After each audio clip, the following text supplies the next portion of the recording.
On the afternoon of August 21st, 2024, William Bryan and his wife Beverly were enjoying a peaceful vacation at their condo in Destin, Florida.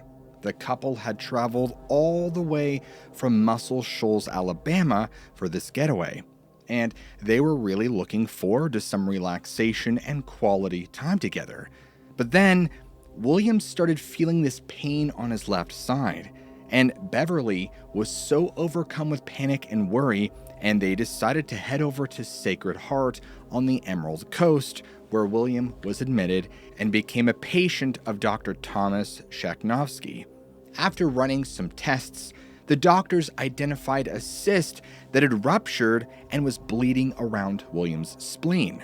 Now, Beverly, being understandably concerned, wanted to take William back to their own doctors in North Alabama. So she's trying to convince this doctor to let her take him home or arrange for him to be transported. But this doctor, he's not having any of it. He tells Beverly that William would bleed to death if he was moved. And so Beverly's feeling really stuck and worried. And she's just thinking to herself, what am I supposed to do? Well, William underwent surgery to remove his spleen. But then, something went terribly wrong. By that evening, William was dead. Beverly was absolutely devastated. She couldn't understand how this could have happened. And so she started demanding answers and accountability.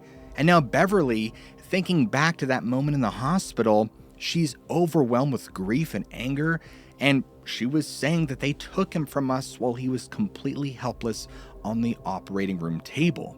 And then she drops this bombshell.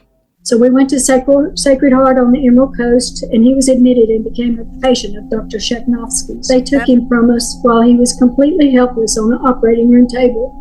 They removed his liver instead of his spleen. So, of course, he bled to death on the operating room table. Everyone knows you can't live without your liver. It's about the same thing as if they had pulled out his heart. Somehow, the doctor ended up removing his liver instead of his spleen. And when Beverly found this out, she was in complete shock. I mean, how could you possibly wrap your head around such a catastrophic mistake? Well, according to a report from Ascension Sacred Heart, Emerald Coast, Dr. Thomas Shaknovsky is identified as the primary surgeon. And now, this is where things start to get really interesting. Beverly hired this Pensacola attorney, Joe Zarzer, and he got his hands on what's called the operative documentation from the hospital. And basically, it's a detailed account of the operation and what led up to it. And this document revealed that William Bryan was admitted to the hospital on August 18th, and they did a bunch of tests on him, including an MRI and a CT scan. Zarzer, he's explaining that his client went to Sacred Heart Emerald Coast with right flank pain and discomfort, and this doctor recommended that he go through a splenectomy, which is really just a fancy way of saying removal of the spleen. But then, when William went into surgery, that's when something went horribly wrong. The report states that William lost a lot of blood during the procedure and his blood pressure dropped abruptly, sending him into cardiac arrest. And despite their efforts to resuscitate him, it was unsuccessful. Now here's where things get even more bizarre. The pathologist at the hospital after the procedure was over said, "This is not a spleen, this is a liver." And so Zarzar's pointing to the operative document, saying that's not what the doctor reported at all. And he's saying the doctor reported as if it was a spleen complication and that the patient had actually died from a spleen operation that went bad. Well, Zarzar's not about to let this go. He's intending to file a civil lawsuit. But that's not all. The Walton County Sheriff's Office confirms they're investigating the death of William Bryan. Now, when this hospital was questioned about the incident and Dr. Shaknovsky's relationship with the hospital, they didn't really answer the questions. Instead, they just provided this vague statement saying something along the lines of, "Our thoughts and prayers are with the family. Sacred Heart Emerald Coast leadership is investigating this matter.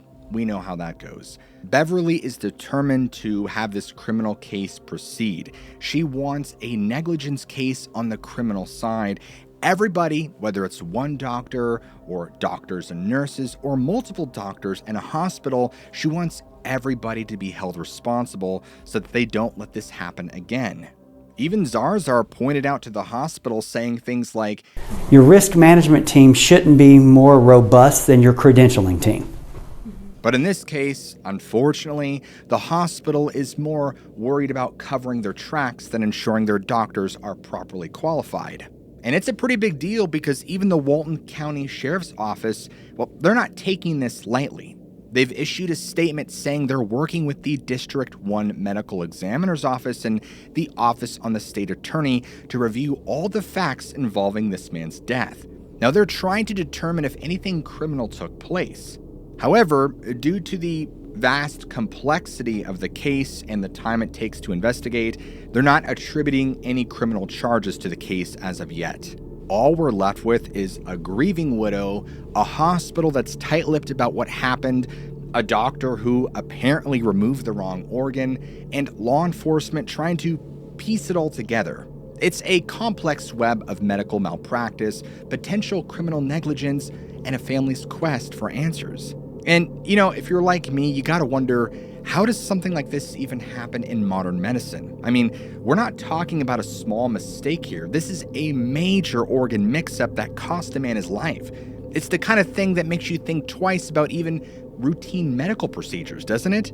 And at this point, it supersedes Brian's case, and it starts to raise some serious questions about medical procedures and safety protocols in hospitals. And you gotta wonder, how many other patients might be at risk if something like this can happen?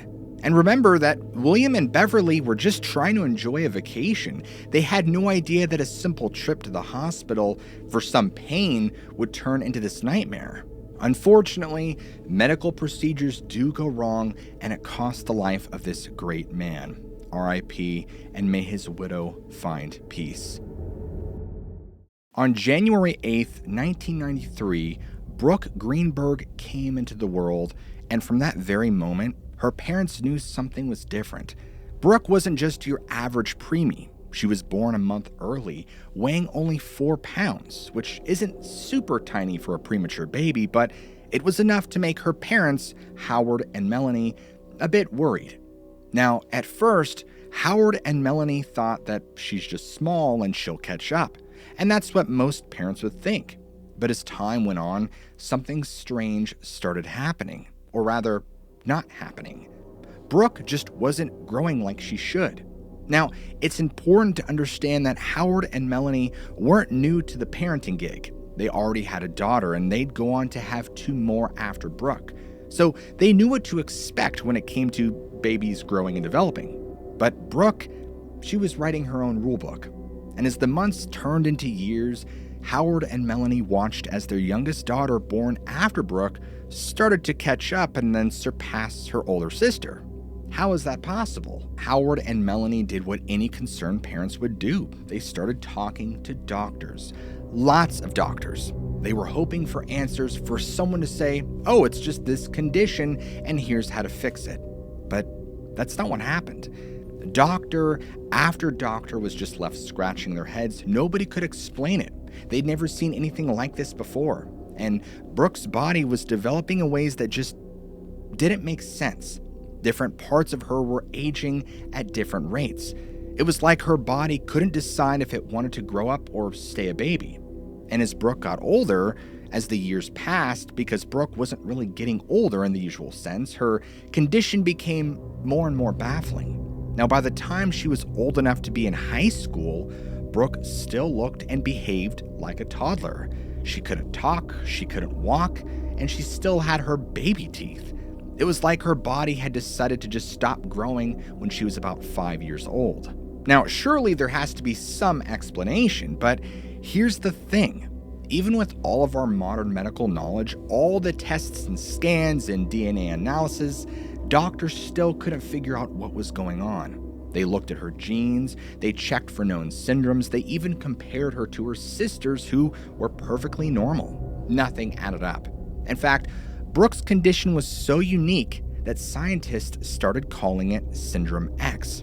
Basically, they were saying that they have no idea what this is, so they were just going to give it a mysterious sounding name. Besides Brooke's size, she faced a whole host of medical issues throughout her life. She had problems with her bones, she dealt with stomach ulcers, she often had trouble breathing.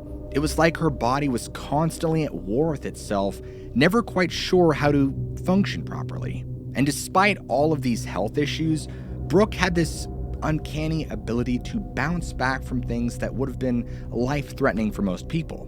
In fact, when she was just 4, something really scary happened. She fell into this weird, deep sleep for 2 weeks.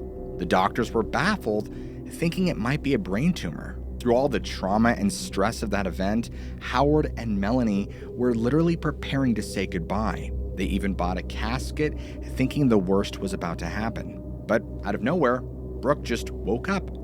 And not only did she wake up, but there was no sign of any tumor.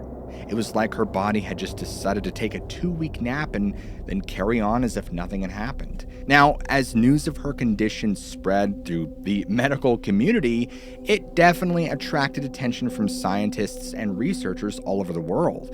And they were very fascinated by her and her condition, and for good reason. I mean, here was this girl who seemed to be defying the very laws of biology and aging the way we thought we understood. And some researchers even started to wonder if Brooke might hold the key to understanding how aging works. If they could figure out why this is happening and how, maybe they could unlock some of the secrets of aging itself. And it wasn't long before she became known as the girl who doesn't age. And unfortunately, her condition meant that she needed constant care. She couldn't do any of the things that most people take for granted. She couldn't feed herself. She couldn't get dressed on her own. She couldn't even tell anyone if she was in pain or feeling sick. And despite all of this, Brooke's family was determined to give her the best life possible. They treated her like any other member of the family, including her in activities and celebrations as much as possible. But it wasn't easy. And so after more thorough testing with her DNA, they started to develop this theory that what was happening wasn't exactly anti-aging, but something else. It's almost like her body would grow in this on-again, off-again pattern, and that her biological clock was ticking, but very, very slowly. But even this theory didn't fully explain what was going on, because while some parts of her body seemed to grow a little bit over the years, other parts did not. Her brain, for example, never seemed to develop past the level of a very young child. Eventually, Brooke and Melanie heard about other children with similar conditions, and it turned out that while Brooke's case was extremely rare, it wasn't entirely unique. There were a handful of other children out there who seemed to be frozen in time, just like their daughter. And even though she was getting up there in age, becoming an adult, she would still live like a baby. She would wake up in her crib because even though she was technically an adult, she still had the body of a very small child. Her parents or one of her sisters would help get her dressed, feed her, take care of all her needs, and Brooke couldn't even walk on her own. So she was often pushed around in a stroller when the family went out. And even though Brooke couldn't speak, she could laugh when she was happy, and she clearly recognized her family members. It was like she was aware of her surroundings, but just couldn't interact with them in the way most people do. And unfortunately, even though the mystery remained solved, in October of 2013, something happened that nobody was prepared for. Brooke passed away. She was 20 years old, at least according to her birth certificate. But physically and mentally, she was still that same little girl she had always been. Now, the news of Brooke's death hit the entire medical community hard. I mean, for years, they had been studying her, hoping to unlock the secrets of aging through her unique condition, and suddenly she was gone. After she had passed, though, scientists were allowed to sequence her DNA, and they hoped that by studying her genes in detail, they might finally be able to figure out what had caused her condition. And during all of this, they were looking for any unusual patterns, any unexpected combinations of genes that might explain her condition. And here's where things get really interesting. The researchers didn't just stop at analyzing the DNA, they took it a step further. They actually inserted some of Brooke's genes into fruit flies. Because, as it turns out, fruit flies are super useful in genetic research because they reproduce quickly and their genetics are well understood. So, these scientists were basically trying to recreate aspects of Brooke's condition in these fruit flies. They wanted to see if they could pinpoint exactly which genes were responsible for this unusual development. Unfortunately, even through all of this, scientists still couldn't fully explain why she had stopped aging or why different parts of her body seemed to age at different rates. It was like her body was a puzzle where none of the pieces quite fit together. Unfortunately, we still don't have the answers as to what her condition was. May her family have peace. Folks, remember that today's content discussed the tragic loss of human life, and I personally can't imagine losing a loved one to a medical complication, let alone losing them at all. And so I want you to all comment below medical mysteries, so that way I know who made it to the end of the video. And if you guys enjoy this kind of content and want to see more, slap that like and subscribe button, and I'll see you guys in the next one.